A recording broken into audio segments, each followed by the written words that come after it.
out. If you brought refreshments, enjoy your breakfast. But smoking is forbidden. No smoking on the tour. That includes vaping. Not seeing clouds of anything. And finally, be aware of this red emergency cord up above your head. This is how you let us know if you need help. So if you drop something valuable off the side, if you need medical attention, if you have sound or video problems, if you just can't wait to go to the bathroom, you reach up and pull that red cord and we will stop the tour to help you out as fast as we can do that safely. So keep that in mind because we have left the theme park behind. We are entering our movie timeline now. You're about to start seeing movie posters on either side of you, representing just a few of the more than 8,000 feature films that Universal Studios has released over more than a century of filmmaking. Our studio was started by a guy named Carl Laemmle. He's the fellow with the bow tie here. He came out to California in 1912. And his big dream was to build an entire city dedicated just to making movies. He started small. He bought a little chicken ranch down in the valley. He started making westerns with some of his cowboy friends. By March 15, 1915, things were so busy around here, he decided to invite the public inside. So in 1915, you could buy a ticket, come into the movie studio, see how moving pictures were made. That's kind of the beginning of the studio tour, more than 100 years ago. And now, after more than a century, Universal truly has become a fully functioning independent city. We've got all the municipal services like a fire station over here on the right. That's not a movie set. That is a real working fire station with real working firefighters. We love having these guys around keeping us safe. Our city also has a bank, a hospital, a post office. We have our own mayor. It's Mario, our driver. He just got elected by me right now. So congratulations, Mario. We have everything that every other city would have except for permanent homes. So nobody lives here. And that makes us the busiest city in the world with no citizens. But we're always busy. We're making movies, we're making TV shows, we're giving tours. There's all kinds of stuff happening around here. And most of the work happens in the front lot of our studio. So that's where we're going to go first. The front lot is where we keep most of our sound stages, like stage 12 over here on the left-hand side. These are big buildings with thick walls. They give our filmmakers a totally closed and controlled environment to do their work. Stage 12 was the home of The Voice for many years. The Voice still films on our lot. They just switched locations. Before The Voice came around, Stage 12 was used to create some of Hollywood's most iconic locations. Places like Frankenstein's Lounge, Dracula's Castle. Entonces sí, pero sí va a ser y no te preocupes por la comida, yo la voy a comprar. Porque no tenemos que llevar como, ya dijimos mi tía lo que vamos a llevar, ¿ok? Visitor Center from Jurassic que le Park. lleven We lo built del all día, of these sets ¿ok? inside the same building, Okay, just not sí, at the same time. That would have been tough. La lista que el miércoles pasado. And this is what a soundstage looks like when there's nothing going on inside, just a big empty concrete box. Ella tiene espacio para tres. You can think of these sound stages as sort of like three-dimensional blank canvases our filmmakers use to create whatever image they want to show you up on screen. Some of these sound stages have their doors open. Sometimes you can get a quick peek inside. But they're really busy right now. Almost all of our sound stages are being used mainly for television. Up at the front of our front lot, they're working on the Kelly Clarkson show with Kelly Clarkson, of course. I already mentioned The Voice. They're working on season 21 of The Voice right now. That's amazing. That's so exciting. American Ninja Warrior, they always come around when it's time to film their new season. We usually see them in the springtime, so they were here a couple months ago. And then we have lots and lots of sitcoms, lots of scripted comedies. Soundstage 21. It's a little tough to see right now because we have all of these white trailers, but the trailers are how you know they're working right now. These trailers are sometimes portable offices for producers, directors, writers. A lot of the time, these white trailers are for the actors, and they are working. They've got their red light on, so I gotta go quiet. The show is saved by the bell.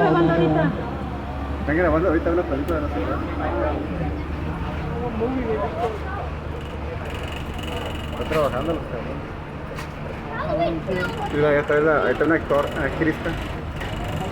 Ahí está la ropa y la usa. Bájate esto. Que yo no quiero ser actor. Ay,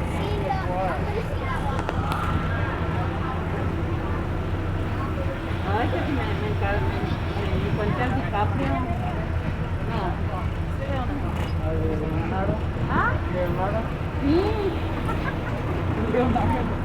Pues aquí está la roja Okay, that autocontigo. should just about do it for stage 21. Thanks for bearing with us, guys. You'll notice as we pass stage 41 here, there's a red light next to the door. When those lights turn on, that means they're filming inside. These sound stages are 98% soundproof, but they don't want to take any chances with that last 2%. So if we see those red lights turned on, we go quiet as we pass by. It may happen again before we're done with the front lot, but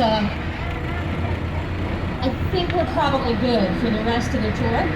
All the sound stages here on the right were built specifically for television production. Universal was one of the first studios to get on board with making TV and not just movies. And now 90% of the production we see on our lot is for television.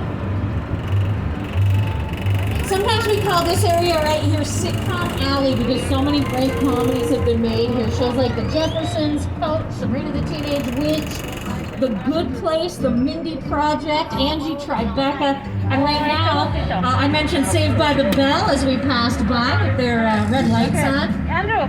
Ted Danson's new show, Mr. Mayor, films on our lot. Ed Holmes' new show, Rutherford Falls, and Keenan Thompson's new show, Keenan. And the people who decide what go into the sound stages in the first place work in these bungalows over here on the left. These little brown buildings are offices used by writers, producers, and directors. So these are the folks who think up all the stories in the first place. They write them down, they figure out the best way to take the story from the page to the screen for our audience. That's you. We got some heavy hitters. Ron Howard keeps an office over here. Jennifer Lopez had an office like right there the entire time World of Dance was on the air. Wow. Elizabeth Banks, she directed all the Pitch Perfect movies. And these bungalows have a lot of history to them as well. One of the most historic is still coming up. Bungalow 5195 will have a familiar silhouette next to the door because that used to be Alfred Hitchcock's office back in the 1960s and 70s. These days, that office is used by Martha De Laurentiis. She's the head of the De Laurentiis company, and they made the show Hannibal. And once we get past our bungalows, we'll have just one last building to look at, and then we'll be done with our front lot. Over on the left again, this building with all the windows has 2 sound stages inside it. This is where they do all the interior shooting for Good Girls with Christina Hendricks, Mae Pittman, and Greta. A couple years ago, this is where they did the revival seasons for Will and Grace. So when Will and Grace came back to TV, they did all their work inside there. And now we're pretty much done with the front lot. So we're gonna head into the back lot, because the back lot is where we keep the really cool stuff. Out here, we film exterior scenes using sets that are too large to fit inside a soundstage. Right now we're just holding for traffic, but once we get rolling, we're gonna get just a real quick look at that metropolitan area I mentioned to you when we were up at the top of the hill before we even started our tour. These metropolitan sets over on your left-hand side can be decorated to look like just about any city in the world we want to visit. Lately, they've been Detroit for Good Girls. Wow. A couple years ago, they were London for Fast and Furious Presents Hobbs and Shaw. And as you can see, they're doing a little bit of work in there today, too. We got more white trailers. That means they're working hard. So we're going to leave them to do what they need to do. We're going to take all of you to visit one of the biggest stars who has ever worked with Universal Studios. And here to introduce him is his good friend, director Peter Jackson. It's the original King Kong that made me want to direct movies. I saw Wow, that yeah. movie on TV when I was about 8 or 9 years old. I wanted to become a filmmaker. I like films that just take you away from your real life, sweep you up in fish. Kong literally does that. I mean, you're on board the ship, you're sailing to a lost island, you're encountering monsters and creatures from prehistoric times. Okay. All right, everybody, we're going to go into this dark, scary tunnel and give everybody's eyes a chance to adjust. But go ahead and put those 3D glasses on whenever you feel comfortable. Because in just a moment, we will be on our way to Skull Island. Oh my gosh.